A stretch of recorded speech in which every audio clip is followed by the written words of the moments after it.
ari kukoka futi. Yeah man,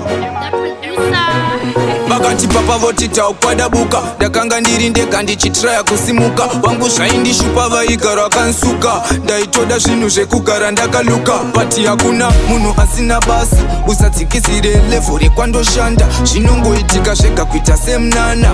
Mumwe akapfuma nhonga chikwama. Mahasla tsikama moyo wangu zvinoita zvega. Usadzoka shure pazvinopenda. Tese toda manake kwatinosenza. Tikasapfugama tinotya zvakaendwa. Tsikama moyo wangu zvinoita zvega.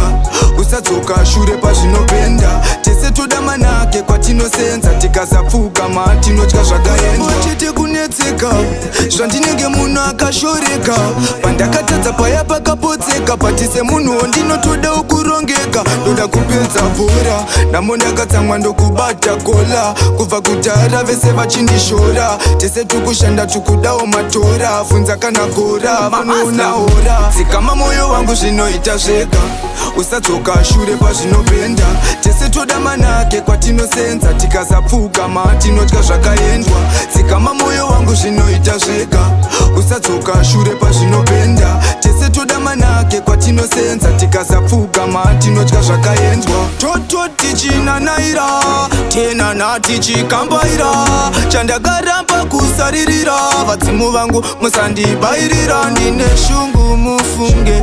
Paya vaiti bhuru haritunge. Toda kuvaratidza ndiri muhombe.